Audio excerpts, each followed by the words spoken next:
It's Listen In with KNN, the sports sound of the district. Today, we welcome a former athlete who has become widely known for his impact in the sports and social media worlds. He's a Media 5 tooler who has worked with Turner Sports, Netflix, Comedy Central, Showtime, NFL Network, and many others. He's the co-creator and star of Comedy Central's animated series Legends of Chamberlain Heights and TNT's NBA Twitter Live. He was crowned the GOAT by LeBron James and the King of NBA Twitter for his original artistic stylings. He is also the recipient of an NAACP Image Award for his work on Netflix's Colin Kaepernick series, Colin in Black and White. It's Josiah Johnson, and he joins this live stream of Listen In with KNN right now. Here's your host, Kelsey Nicole Nelson.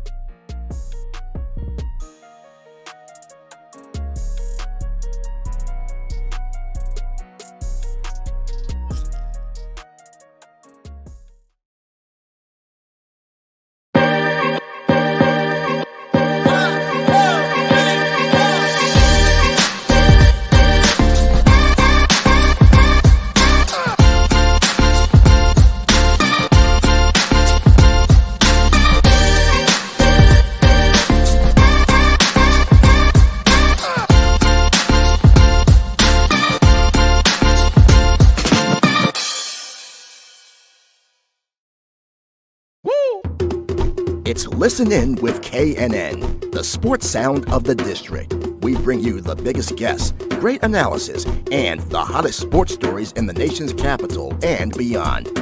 And we bring it to you live. Welcome to this live stream broadcast of Listen In with KNN.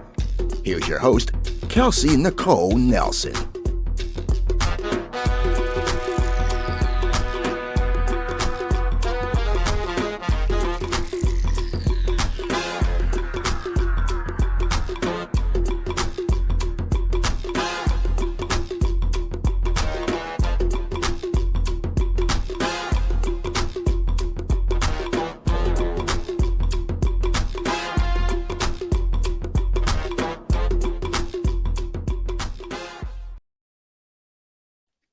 All right. Hello, everyone, and happy Thursday. Welcome into this new live stream edition of Listen with KNN, presented by Fox Sports Radio, 96.9 FM and 1340 AM with me, your host, Kelsey Nicole Nelson. I am so excited to get into today's show with my very special guest. It's his first time on the show, and honestly, I couldn't have asked for better timing with what this man does. It seems like NBA Twitter continues to be on fire. They won't let football have Thursday, all right? NBA Twitter took off last night with the news that I'm sure many of you guys heard that we'll touch on. And then there's been some storylines continuing. And nonetheless, this man is doing it all. He's known as a 5-tooler. If you don't know what that means, that's a creator, a producer, a writer, a host, and an influencer. Surely someone that's in his bag, securing the bag, and obviously getting the bag. He is Josiah Johnson. He's joining me here live. Again, if you know him from Twitter, it's because he makes us all laugh. And he brings us all together. And if you're not on Twitter, well, hey, you're about to be introduced to him. So without further ado, please help me welcome my very special guest, Josiah Johnson, aka the King of NBA Twitter. I'm just going to call him the King of Twitter because he truly does own it to the show live. Yo, what's going on? How you doing? All right, there we go. We live. You already know. I like it. I love it. Obviously, I'm going to say because your Twitter thing is so big, my Wi-Fi went out and I had to come back in. But Josiah, how are you? Thanks so much for joining me. So excited and delighted to have you on the show today.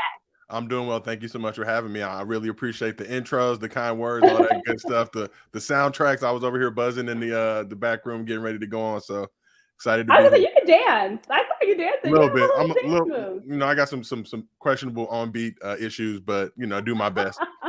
Try to do my best. I saw him on beat, folks. All right. I'm going to say Josiah Johnson was here on the Listen In with KNN. And as a matter of fact, I know you're from the East Coast. Are you really familiar with go-go music a lot, Josiah? I'm gonna be real. I was born in Trenton, New Jersey, but I've lived in LA for most of my life. But I always like to preface it because like a lot of people who come to LA, we're all transplants and want to show love to my East Coast family. So shout out to everybody in Trenton, shout out to everybody in Chester, PA, Delaware, everywhere else. I got family out there, and happy to be in LA now. I got to familiarize myself a little bit more with the go-go music, but I try to keep up on everything that's going on in the world. We love it. We got to bring you to DC, but obviously you do keep up with everything because, again, This is the man that breaks everything. Josiah, I went to sleep last night. Well, took a nap. I take naps now this time. I'm You already aging, know. as you age, Hustler's you gotta nap. take naps. Hustler's nap. Hustler's nap. Remember that, folks. And I wake up and all of a sudden the news from Boston broke. And I'm sure let me ask you first. When you first heard the news coming out of Boston, of course I'm referring to the situation, we'll call it, with Ime Udoka. What hit you first? Like, what was the first thing that came to your mind when you knew you had to break that news on Twitter? First, I think like a lot of people, obviously, we didn't know what the news was. Adrian Wojnarowski from ESPN posted an extremely vague tweet with an image of himself on the breaking news graphic. So I thought, like a lot of people, that was a little interesting and intriguing. And then obviously the news started to filter in. I think you get to see the good and bad side of Twitter. Obviously, there was names hurled out, and you got a lot of Twitter sleuths and detectives who were not necessarily, calling out the wrong people and doing the wrong stuff. So it was a little tough to see. But I mean, like you said, NBA Twitter kind of dominates the landscape, especially on social. So there's never a dull moment, always something going on. And like yourself, I was getting ready to do a little Josiah nap as well.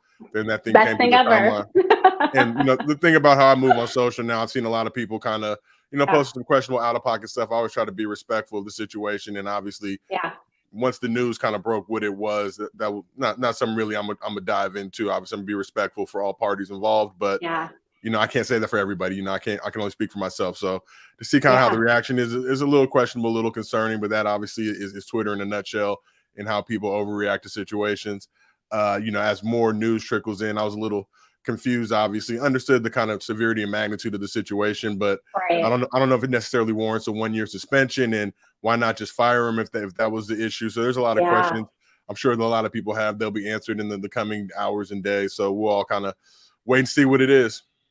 Yeah, literally all we can do, right? Like you said, lots of speculation. Because when it first broke, it was like, wait, what in the world? And obviously Nia Long started trending because, who doesn't love Nia Long, all right? Especially Black Twitter, who dominates the Twitter space. And then, of course, just knowing the situation, Boston being such a great basketball team, Ime Udoka, his ceiling was so high as an NBA coach after what he did last season with the Boston Celtics for this news to break. And as you said, I think that's the biggest thing. There's other people involved, folks. There's a child involved. There's families involved. So as much as we love to have fun on Twitter, also we're human. There's human emotions and feelings. So also, when you break news, it's like you want to consider that too, because think about if you were in that situation as well. So it's great to hear the kind of process, that you went through. And obviously, I don't know, I'm going to have to take naps earlier, Josiah, because news seems like it's always breaking late at night now. So us old folks, we gotta nap earlier. Season's right around the corner. The game is the game. Like you mentioned, NFL is kind of dominating the landscape right now, but NBA and NBA Twitter is always lurking in the shadows. So it's been, no shortage of interesting news stories going on throughout the offseason. But we're a week away. So I think obviously press conferences, all that stuff start this weekend. Preseason is right around the corner. So we back in this thing.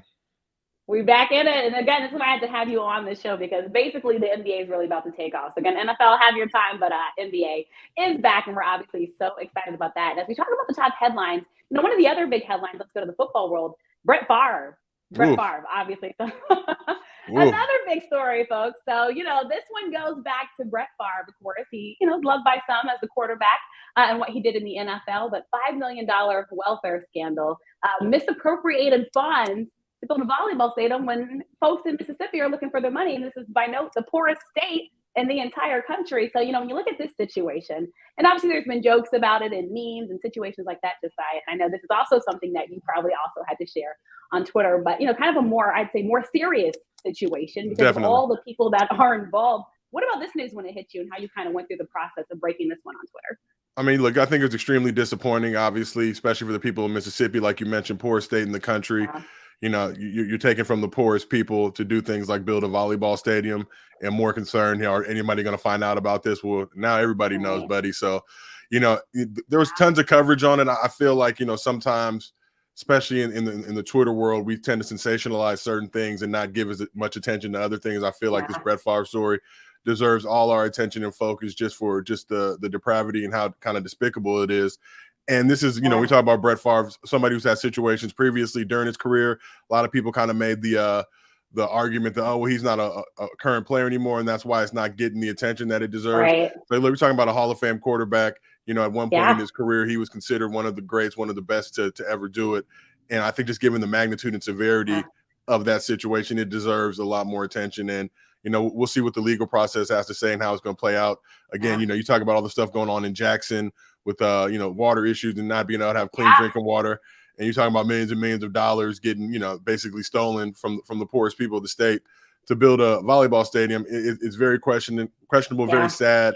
And, hopefully, justice is served in that situation. Again, don't know all the specific details about it, but based on everything and the expert coverage and reporting that's been going on, just really an unfortunate thing to see. And hopefully, obviously, Brett Favre is held accountable for his actions. And, we'll see how the legal process takes its course. Yeah, very interested in this legal process. This is one I've been following closely as someone who has family in Jackson, someone who spent her summers growing up in Jackson, Mississippi, and has actually seen this firsthand, living there. So all that to say, it's just sad. You look at somebody who's made obviously a lot of money in his football career, and to take from people who make nowhere near as much, people who need this money and rely on this money. It seems like the details coming out, not just Brett Favre, but the leadership in Mississippi, folks. How can we advance if this is what our leaders and our athletes, celebrities, role models, are doing? So something that I'm glad, especially Twitter, is keeping up at the forefront, making sure that media is talking about this story. It shows the good and bad of sports. We love sports, it brings us together, but also the divide and parallel that it also creates. So basically, again, nothing short of storylines. Jamal Cutler has a comment, can't wait to see Brett Favre in the longest yard remake. Funny, Jamel. That would be fun. All that to say, and also let's go to the Doc Rivers situation since he's also bringing that one up. Again, Twitter, and Twitter shows us everything. You guys, your likes are public, all right? Let's just put that out there. So watch what you like, all right? Because anybody can see it. Doc Rivers, liking for some questionable things. Josiah, people like what they like, though, I guess, right? I mean, it was crazy. Obviously, when I think there was a cryptic tweet that kind of dropped. Somebody's like, "Yo, go check Doc Rivers' likes." I don't think he's made an official comment even still about the situation. So yet. Mm-hmm. Curious to see the route they go. Generally, it's the Twitter was hacked, whatever. Who knows? Yeah. Again, I think we've seen several accounts hacked, in the past and in the recent, distant past. So there's no real telling what happened in that situation. Again, obviously, I deal in, social media, deal in NBA Twitter. So if there's news that breaks, got to cover it. Try to do it from a respectful way where, didn't really want to direct people to his account, but knew that once that news started to break and he started to trend, people would put two and two together and they would figure out what was going on. Oh, yeah. But, I'm a fan of Doc Rivers. When he was with the Clippers, my mom was his real estate agent, many, many years ago. Wow, yeah. So always been really great to me and my family. This situation, I think, comparatively to everything else going on in the league, Coach Udoka, Robert Sarver, all those other situations, I think it's non-comparable. It's not as big of an issue. It was really just for us to get the Twitter jokes off. And I'm sure we'll find out in the coming days exactly what happened, or as the PR teams are now churning away, figuring out the proper way to address this issue in the story. But yeah, like you said, you gotta be careful what you like. You can't, if it is true, you can't be out here thirsting on Twitter like that. Like it from a burner account, you got to figure out some other moves. Burner account, like it with your eyes, something else. Don't do it from man, really committed to memory, whatever you got to do. But yeah, definitely don't be out there thirsting like that. Look, yeah. If you're thirsty, to drink a real bottle of water. His PR team might be smart, though. Luckily for them, lots of other news has broke. So I feel like Doc Rivers, that situation continues to get pushed because it seems like everything else is happening this week, Josiah. It's Thursday. I hope we get to Saturday. Who knows what else? Hope we make it. Nah, coming days. Doc need that OnlyFans sponsorship now. He need to really capitalize on this. Get the Vivid deal. Get the OnlyFans. Make some bread off it. That's what I say. Turn a bad situation into a positive. You got them lemons, make some lemonade. There you go. And you're somebody that knows this, right? As somebody who's actually been able to capitalize off of sponsorships, right, Josiah? Off of Twitter and off of this social media fame, right, that you've been growing. So again, take his expert advice. Now, I want to touch on the Clippers because you grew up a Clippers fan. But before we get there, Robert Sarver again, obviously the other big news happening in the NBA this week, as you said, this one much more serious. And the NBA just has so much happening, and we haven't even started the season yet. This has been an off season that continues to keep on giving. Obviously, this is another situation where we heard the 1 year suspension. And then all of a sudden, news breaking, well, hey, just he wants to sell the team. We're hearing some possible people who might be interested in the ownership, obviously, in Phoenix. So this is another news story, had some serious implications with race, sexism, so many other kind of serious topics that we deal with in this society. So Josiah, once again, this news, this is why this is the man that never sleeps. This is something else, right, that you had to put out there on Twitter. And as you said, considering the people involved, but, also making sure you spread light to all the followers that follow you, looking for this type of news to break. Yeah, I mean, first and foremost, I just want to give a shout out to Earl Watson, who was my former teammate at UCLA, former Phoenix Yeah. Suns coach, who was really instrumental, really, step forward Yeah. and in a lot of ways sacrificed, potentially his coaching career in order to expose Robert Sarver and kind of all the stuff that was going on behind the scenes. Yeah. Everybody wasn't necessarily happy with the NBA and their ruling, but I think it was one of those things we all knew that what it would lead to, 1 year suspension, $10 million fine. I think pales in Yeah. comparison into, the Donald Sterling situation, which is somewhat comparable, obviously different circumstances. But to see Sarver wasn't really, look, not a fan of Sarver. I'm happy that he'll be on his way out of the league. But even his statement when he announced he was selling the team, it seemed like he kind of put the blame and onus on all of us instead of himself. Like we all Right. forced him to sell the team and not acknowledging, the negative stuff that he did and being accountable. Yeah. I think a lot of times we talk about this world of cancel culture. I feel like it's really Right. more accountability culture, right? You got to be held accountable for your actions, whatever they may Right. be. The canceling stuff doesn't exist. Like, look, he's still going to be rich. He's going to sell that team for billions of dollars. So if that's a punishment, then, hey, that ain't really a punishment in my mind. Like, yo, we're gonna punish you so bad that we're gonna give you billions of dollars now. Yeah, we boot you out the Right. league, and he's got to kind of take that on the chin, but definitely wasn't a punishment in my mind. He's definitely getting rewarded now with the overvaluation of the squad, a good deal being made for him and more money in his pocket for all the negative stuff that he did. Yeah, when you touched on this, I think this one really too hit folks in DC because you might have heard there's a team here that's also in controversy with their ownership. But this one goes by the sport of football. But this is something I think people are talking about a lot in DC, just hearing what happened, what the NBA did. But I think there's more pressure and onus, I guess, on the NBA because the NBA has been dubbed a progressive league, right? We're saying they get it. We see obviously now more than half the NBA coaches being men of color. So we're excited about this, right? And the strides that they've made. So when you look at a situation like this, you mentioned Donald Sterling before. So we've been here in a different situation, but still some folks are just questioning, how do we get this right and really show that we do care, even if you have money and you're at the top level of ownership, that you're respectable to people, that people feel safe and comfortable going to work. Because this is stuff everyday people want. You should not have to go to work and deal with comments, negative comments, comments that are offensive. So I think this is just another one where yet again, folks are like, well, kind of the rich getting rich and getting away with stuff. I mean, it's a capitalistic society though. So just, I don't know if we'll ever fully get away with it because we see this happen a lot, I'd say, with people with money. Yeah, I mean, you out in DC, Dan Snyder, you on deck, Playboy. Go ahead and get ready. Get your mind right. Real, Josiah. And your wallet tight. Like you on deck. So, I think, look, at the end of the day, we talk about the difference between the NBA and NFL. It's two completely different leagues. The NFL is king, right? More viewership, more revenue being generated. Right. I feel like their leadership should be held to a higher standard. I think this Dan Snyder situation has dragged on now for a long, long time. And I think comparatively, if you look at the Sarver situation, look at the Dan Snyder situation, I mean, Dan Snyder got to go ahead and kick rocks. Like, go ahead and put that squad up for bid. Let Bezos come in, add that thing to his portfolio. And that just is what it is. Like I said, I don't believe in cancel culture. I believe in an accountability culture, right? You're going to be held accountable for your actions. And, it's crazy to me that this Snyder situation has been going on so long.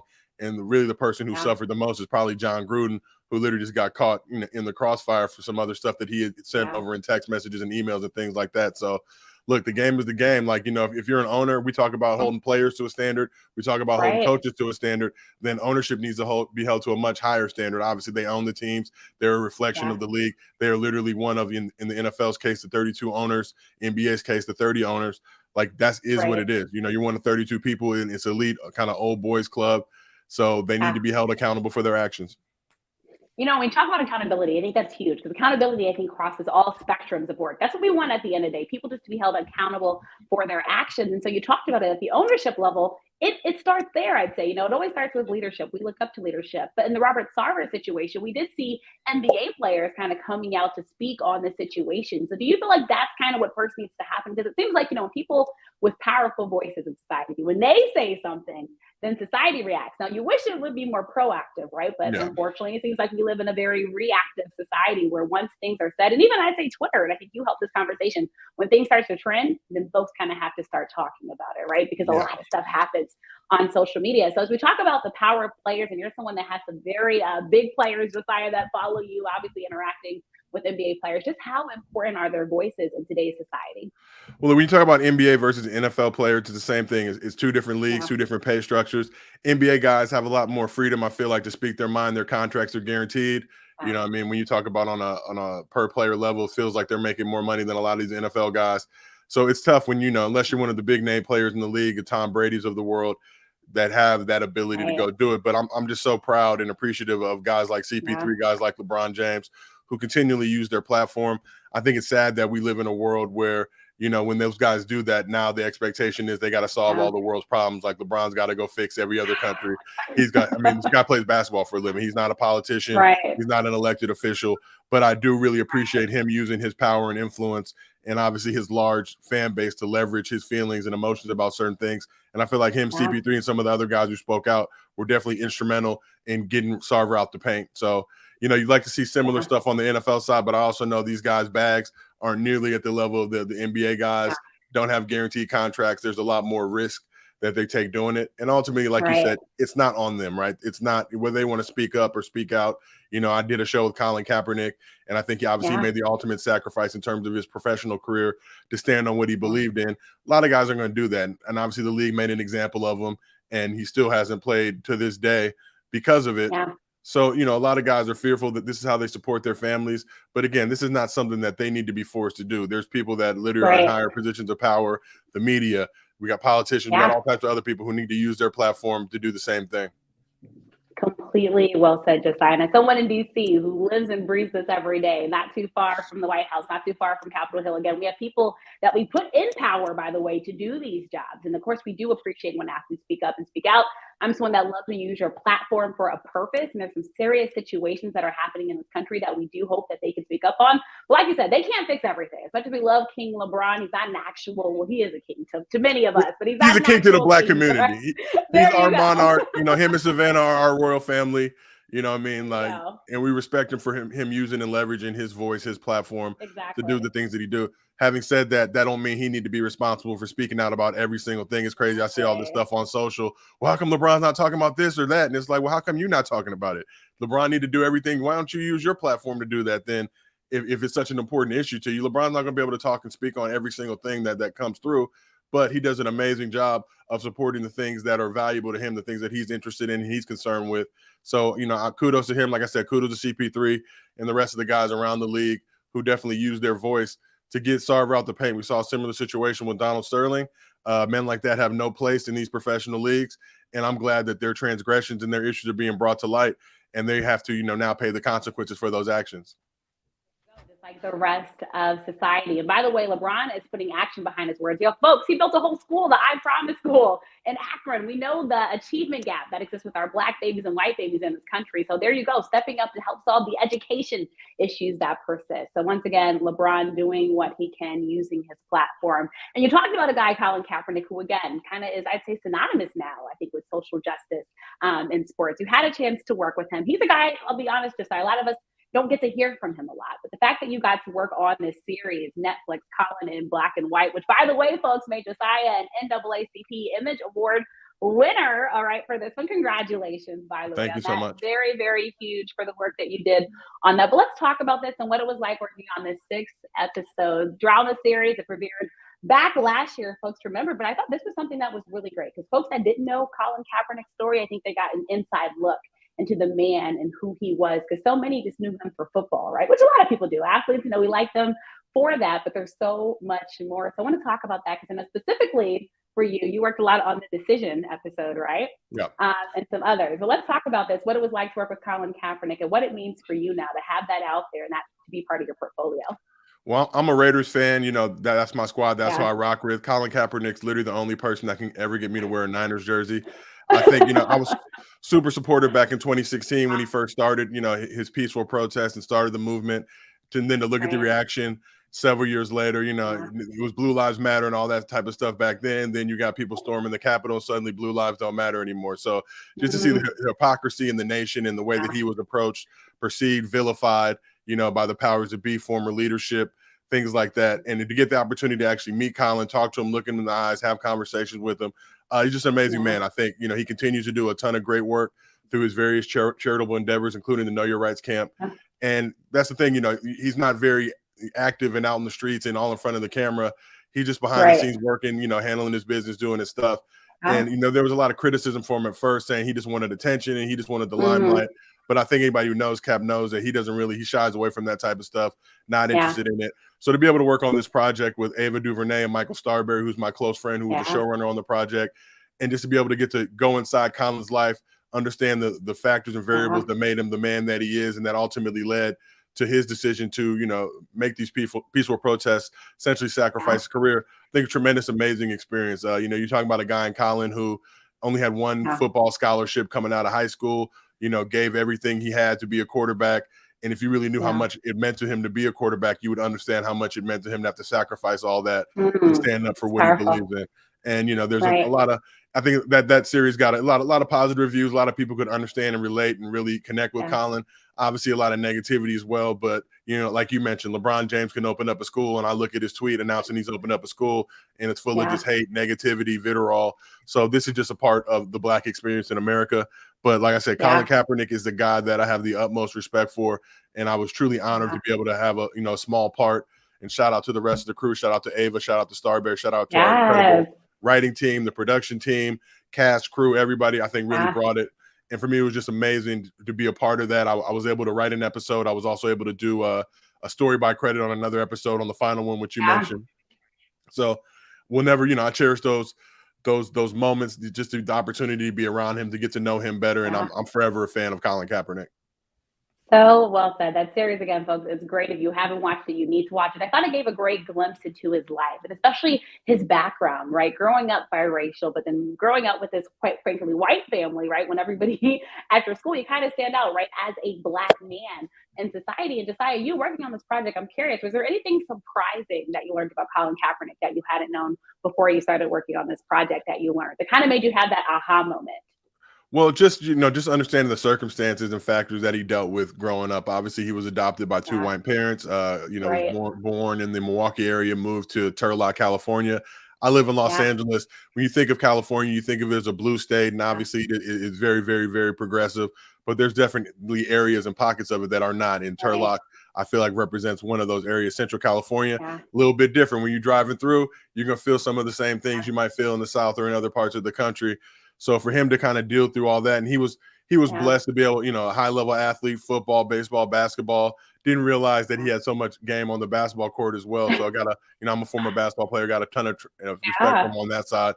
But just everything he was able to overcome in his life, like I mentioned before, only having one scholarship offer, and that was very, very, very, very slim offer. And he actually got that offer based on a basketball game. University of Nevada coaches were at the game, saw how athletic he was, decided to give him a shot at quarterback. If it didn't work out, they could move him to safety or one of the other positions that he excelled at in high school. So, and then he goes from there to being one of the, most prolific dual threat quarterbacks in college football history, leads the 49ers to a Super Bowl, literally a throw away from winning that game. So I think you just look at everything Colin was able to accomplish in his life and everything that Colin sacrificed in his life for what he believed in. I think we can all learn a lot from that and look in ourselves to, find that strength and power as well. Yeah, not easy what he did. And I'll tell you, though, when you brought up that Super Bowl, remember I'm in the DMV area of Baltimore during next door. That Super Bowl was scary for us, Josiah. All right, he almost came back. Beyonce lights out. Yeah, Beyonce let the power out. You already know. But I'm a fan of those Ravens teams as well. So I'm a big fan of Ed Reed. Probably one of my favorite players of all time. So used to work at the NFL Network for a number. The Dolphins. Yeah, you already know. But I'm glad you touched it. Like you said, you work at the NFL Network. Just like you've done pretty much everything. You talked about also being a baller, respected ballers. I have to talk about that. Loosely, because pretty soon we might be enemies. Matter of fact, because UCLA now is entering my conference. I went to Maryland, so the Big Ten. We're coming out there. We're coming out there this year, I believe, to give you guys that work. And then obviously once we join the Big Ten, it'll be a lot more consistent.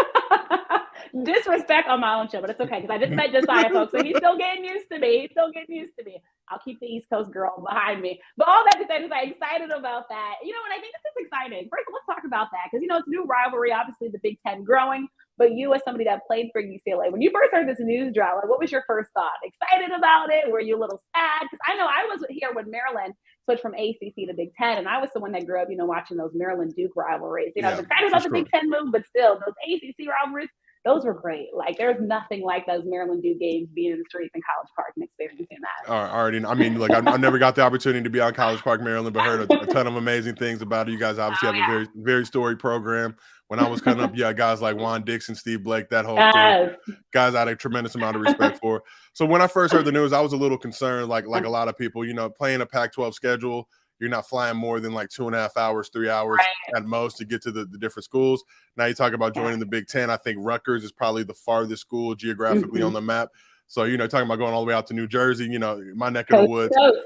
But I think, in having spoken with Martin Jarmon, who's the athletic director at UCLA, how excited he was about the situation, how much additional revenue it'll bring into the program. When I played at UCLA, we used to travel commercial. And believe me, there's nothing wrong with that. No knock to everybody who has to do it. But when you got 7-footers now who are trying to squeeze into exit rows and things like that, from a traveling standpoint, it's just not beneficial to you. And it doesn't help you in your performance and in games. Thankfully, like I said, we're only traveling about 2 or 3 hours at most, so it wasn't something you had to deal with. But now I feel like with this influx of cash and revenue that's going to be generated by joining the Big Ten, UCLA will be able to travel private like a lot of teams do around the country. They'll be able to, improve their recruiting, improve facilities, different things like that. And, I'm excited about the prospects of UCLA going into Ohio State, UCLA going to Michigan, Michigan State, some of these schools that I got the opportunity to play against when I was in school. So I think it'll be a tremendous experience for these guys. And they got to come out to LA too. So they got to see what this LA life is all about, see what these layups and dunks and buckets is all about out here. But I think it's going to end up being a tremendous thing. And also it feels like the door is not closed on potentially more schools joining the Big Ten. We'd love to see some more schools in the West Coast area join as well to make that schedule a little bit lighter for the UCLA and USC front. But at the end of the day, UCLA and USC, two of the biggest revenue generators in the Pac-12. That conference hasn't really gotten the respect that it deserves for a lot of reasons. There's been some internal stuff, some stuff on the business side, some questionable decisions that have been made the past few years. So I think, UCLA and USC saw an opportunity that was beneficial for their two programs. And at the end of the day, we still got our main rival in the conference with us. Like you mentioned, I used to love those Maryland Duke games as well. Oh, yes. Those ACC tough matchups. But conference realignments, the game has changed, so we got to get down or lay down. And I think, I salute Martin Jarmon over at UCLA for making the move that he felt was best for the program. We're going to support it. I'm going to have to pull up some games back east, see what is really going down. I have to pull up to Maryland and watch us give you that L. Watch us give you that L. But, It's okay, because I'm going to have them back on when they lose. And we're going to see Josiah be very apologetic to us, all right, in the DMV area.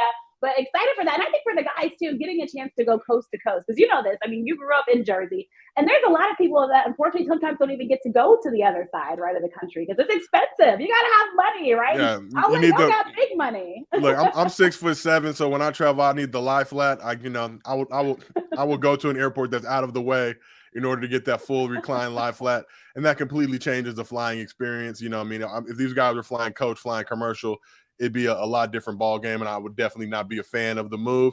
But I think the mechanisms are going to be put in place to take care of these guys, treat them more like professional athletes, especially in the wake of NIL and all those type of things. And now they have a chance to really capitalize on their name, image, and likeness and brand. Like, it's a tremendous time to be a college athlete. I hope they really appreciate that fact, because we didn't have it like that when we was coming up. That Josiah, so someone who used the ball. Well, you probably still ball, right? You probably still shoot a couple hoops. Not retired. Anymore? I mean, I'll go get the occasional jumper in, but I'm retired. Knees and back are janky.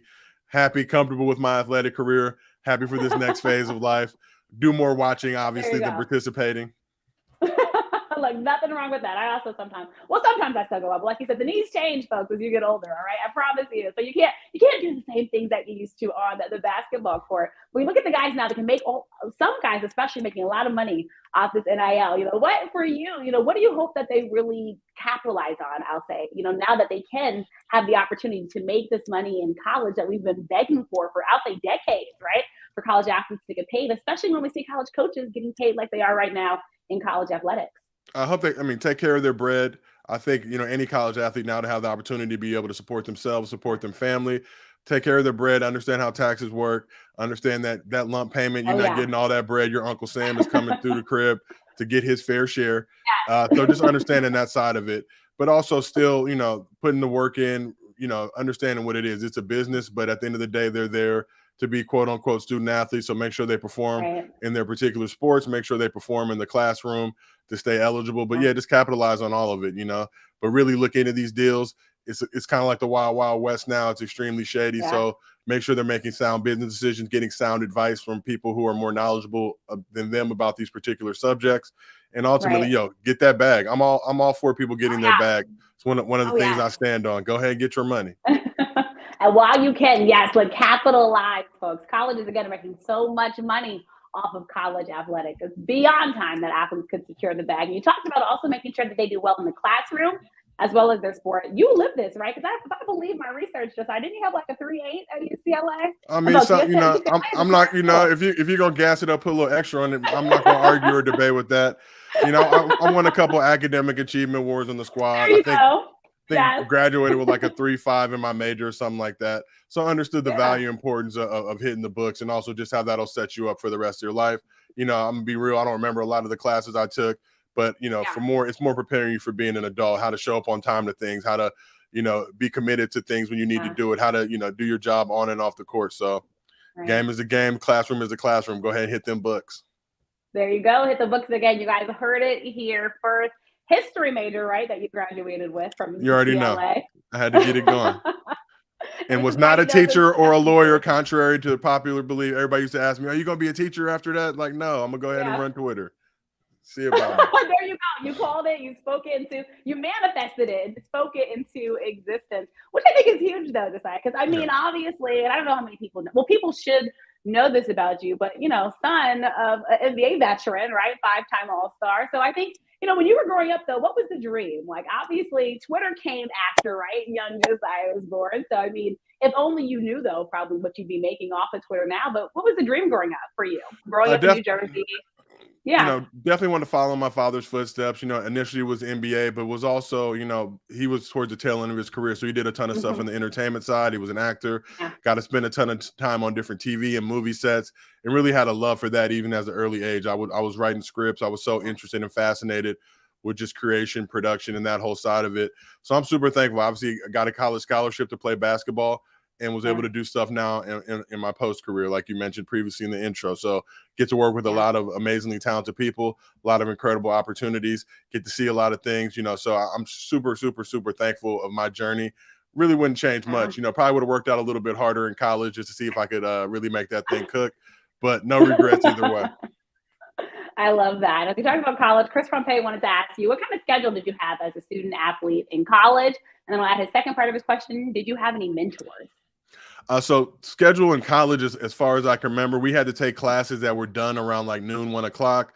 From like 1 to 2:30, we were weights. 2:30 to like 5:30, 6 o'clock, it was practice. After that, it was study hall tutoring.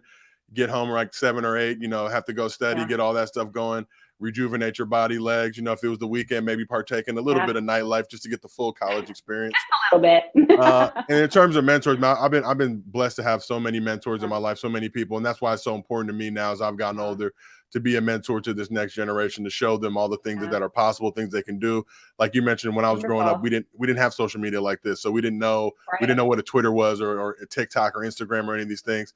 And now these are major businesses, right? You can leverage your brand following to create opportunities for yourself. And it really warms my heart and makes me so happy to see all the people in the space, especially people who look like us, who are able now to carve out a lane for themselves, to support themselves, support their families with these endeavors that they're able to undertake literally just by using social. So a lot of people say, social media is not real and Twitter is not real. I would argue that it's very real. Just make sure you're using your time correctly, not wasting it just being on the platform for nothing. Use it to build your brand, leverage your following to be able to create opportunities for yourself.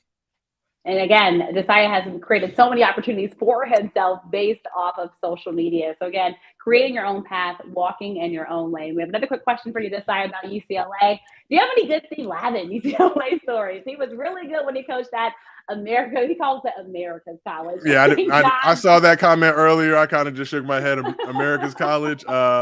No, I mean, tons of great Steve Lavin stories. Probably none I could share on this show, but I will just say Lav was obviously instrumental in my life development. We're still very close, talk all the time. He's over at University of San Diego now. I'm super excited for what he's going to be able to do with that program. And just a great dude. Lav was a guy who, when we were in college, he really harped on us about the 50-year life plan. And what that was is like, look, your basketball career is only going to last a certain amount of time. What do you do beyond that to really carve your life out? Get your degree, get a good job, support your family, have kids, all that type of good stuff. So really, really thankful and appreciative to him. And a lot of the Lavisms that he used to tell us are still fresh in my brain. It's funny when I see guys that I played with or anybody that played during the Lavin era, we can all recall them very, very easily, kind of get a laugh out of it. But, a tremendous amount of respect for Coach Lavin and what he was able to do for my career. And I'm super excited to see what he's going to do now that he's back in the coaching game. Yeah, I'm very excited to follow that. And talking about excitement and what we're excited to see, I also want to touch on co-creator, right? And star Comedy Central's animated series, Legends of Chamberlain Heights. Talk to me about this and what it means for you to be obviously a part of this great project. It was based on my experience as a UCLA bench warmer. So to turn those lemons into lemonade, that difficult situation, obviously not playing as much as you want to, not getting the love per se from the coaches that you want to, but was, extremely honored to be able to work on that project. Had an amazing team that worked on that as well. Got the opportunity to work with people like Erykah Badu, who was, one of our music composers on the project. Yes. So these are like, dreams come true, pinching myself. Jay Farrow, who was an actor on there, Jamie Kennedy, who I was a big fan of for all his work in Scream and Malibu's Most Wanted. Guys like Carl Jones, who's one of the most talented people in the animation entertainment side.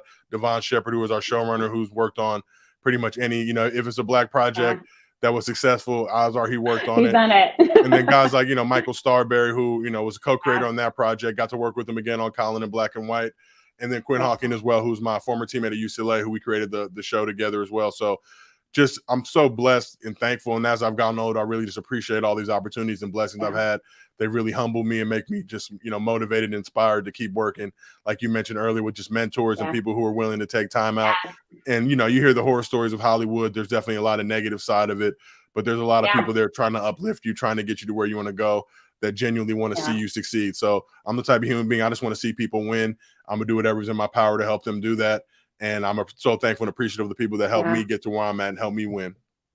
Yeah, I just can hear the humbleness in your voice. You're the definition, of staying humbled and not being humbled. And so I want to follow up to that, just asking you, what does it mean for you to be a Black man that's a creator in Hollywood, of all places, creating your own lane?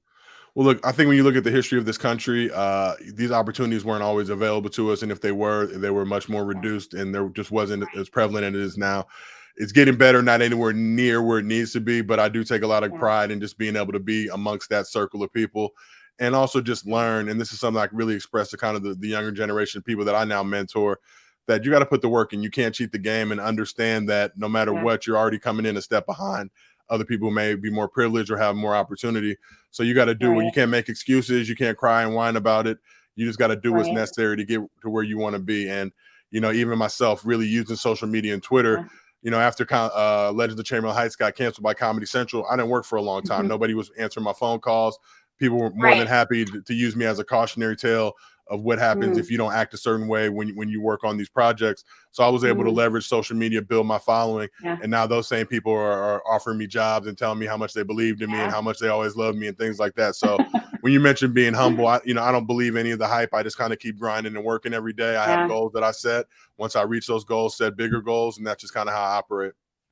So well said. And the fact that you can be transparent and vulnerable, about your journey. Not everybody talks about, what it's like to be laid off, what it's like to, even you say now, and you can talk about it and laugh about it and joke about it, being a bench warmer. These are things that real people go through, but not everybody, has a positive reflection on it, right? Because they feel embarrassed or afraid what folks will say. I think the biggest thing for you, right? You had 4 brothers, is it right, Josiah? I got to count. Hold on. Yeah, four brothers, 2 sisters. 4 brothers, 2 sisters. And I'm assuming you're a middle child? I am second oldest, so I got one older brother. Then everyone else below me is younger, so get to experience kind of both sides of it.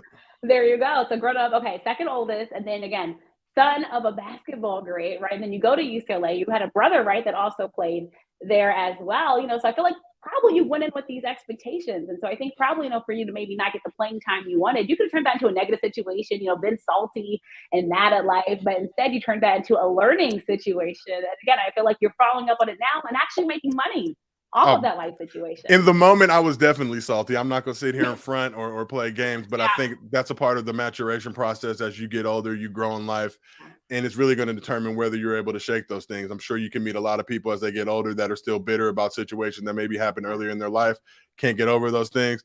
Me, I'm like, yo, it happened, move on from it. Can I change it? No. So all I can change is my future and my present. So I'm going to work on that. I absolutely love that. Well, so I'm not going to take too much of your time because obviously I know how busy you are. I do want to talk about the Thursday night football game, but I want to make sure folks just know your whole catalog of accomplishments. You guys, you work with Turner Sports. We already talked about Netflix and Comedy Central, but Showtime, Complex, Bleacher Report, Yahoo Sports, NFL Network, Fox Sports, FUBU, host of Wave TV's Out of Pocket, Telly award-winning co-host of No Chill with Gilbert Arenas, which we have to talk about because this is DC. Josiah, we still love. We love Gil. We love number 0 in DC. Like, the Wizards haven't been the same since. I won't go too deep into that, but talk about what it's like working with him. Obviously a fun guy, speaks his mind. And we obviously always love when the podcast drops. Yeah, I know. I mean, Gil, I was familiar with Gil. We both grew up, he was a year older than me coming up. So everybody knew Gil in LA, and just, Gil was a beast and all his exploits on the basketball court.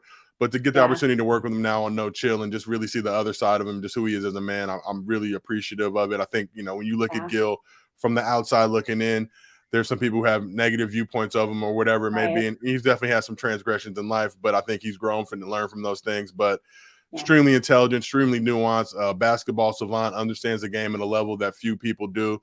And there's not many people walking this earth that can say they gave Kobe Bryant 60, can say they gave Steve Nash 54, can talk about the 40 pieces that they've given people. So, it's really, I'm just honored to be able to work on the show with him. And we've had some incredible guests come through there, but just to see Gil and kind of the man he is and really get to know him. And it's funny, we actually live like 3 or 4 blocks away from each other. So even before I started working on the show, I'd be jogging around the neighborhood. I see him in his car, and we kind of give each other the black dude nod, say what up. Fast forward, I'm now, at his crib, hosting shows with him and doing amazing stuff. So super thankful for Gil to give me that opportunity. And we got a new season that's going to be launching very soon. So excited about that as well. Congratulations for that. And let me ask you, you and Gilbert, do you guys have any positive outlooks for our Washington Wizards this season in the East? Will they be okay? I'm only concerned with LeBron James and the Lakers at this point in life. So I hope y'all are. I don't really know. I mean, I think y'all got some of our former players over there in Kuz and those guys and Bradley Beal re-upping. So we'll see. I mean, definitely got some, definitely made friends with some of the people on the Wizards social side, and they've been super cool. So rooting for y'all, but at the end of the day, whatever happens on that side is on y'all. Like I'm minding my business over here.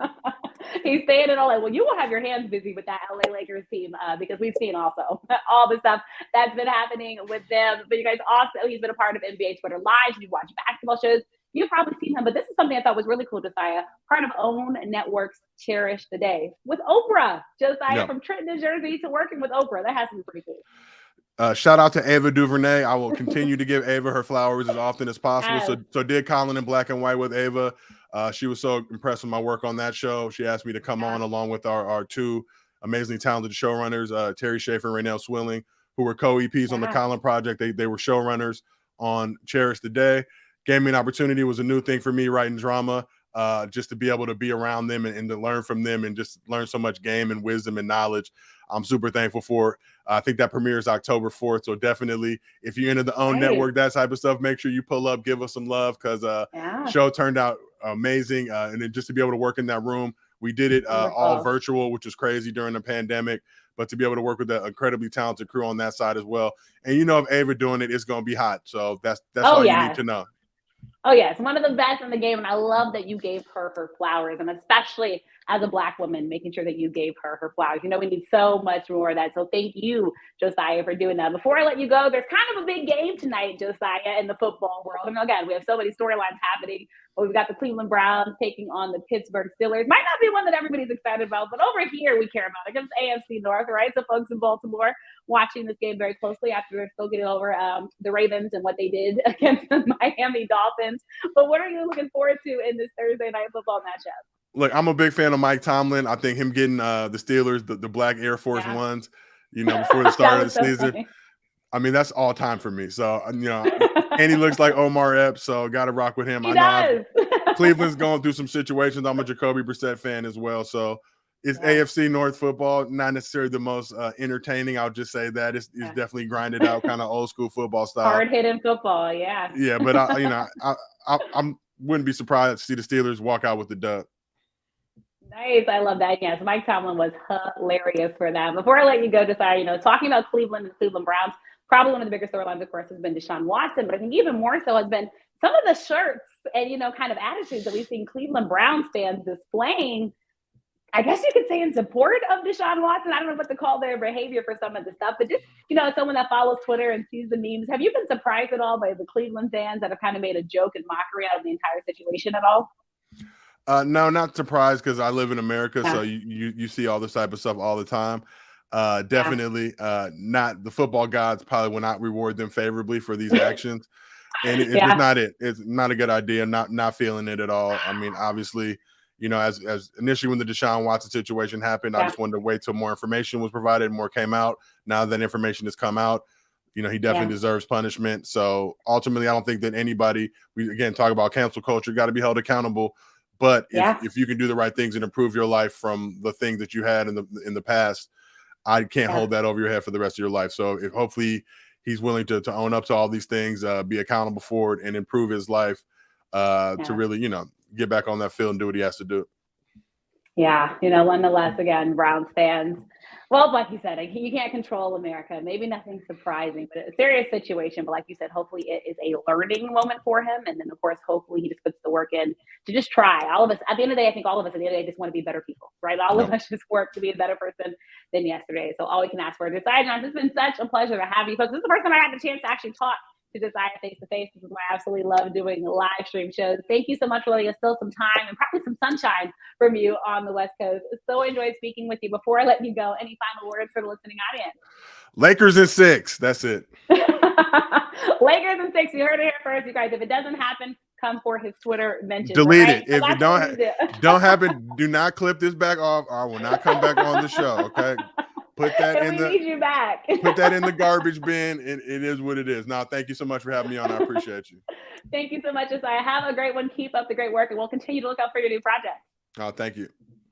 Awesome. Thanks so much, everyone. Again, Josiah Johnson, such a pleasure and honor and joy to have him here on the show. Make sure you guys follow him on Twitter, on Instagram, on social media. Again, he gives you the best stuff. If you need a laugh, especially if you had a bad day, he's going to be the guy that you want to follow. I'll now turn you guys over to Thursday night football action, which will be happening soon. Again, AFC North battle, like we talked about on the show. Probably don't expect a high-scoring game. Good, hard-hitting football. This is what the AFC North is. And after this past weekend, the AFC North, all right, we need a positive. We need a win in the AFC North. So something to keep our eyes on. And as always, be sure to subscribe to this show. Keep connected to this show. We're on all platforms where you can listen to where you can listen to podcasts, as well as on YouTube. Hit that subscribe button. We would surely appreciate it. Have some great guests lined up the entire football NBA season. You guys are not going to miss it. So appreciate you all to the end, and I will see you all next show. Enjoy this Thursday. Have a wonderful weekend, and can't wait to see you next week. Bye, guys.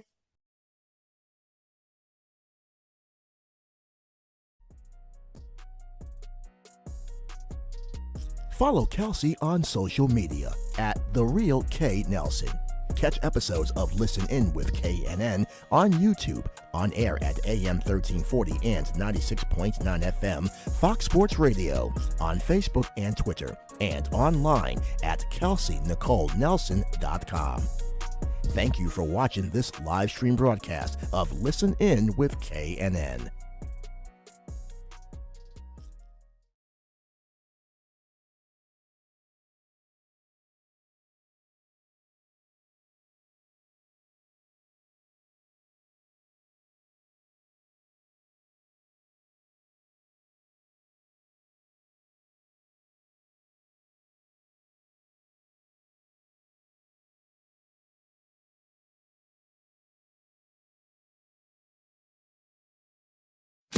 Listen In with KNN on Fox Sports Radio now offers official Kelsey Nicole Nelson apparel in a variety of styles for men and women. Fashionable shirts, leggings, hats, jackets, and more. Order now and get 15% off and free shipping. Just enter promo code KNN. Get your Listen In with KNN wearables today. And check out Listen In with KNN on Fox Sports Radio with Kelsey Nicole Nelson.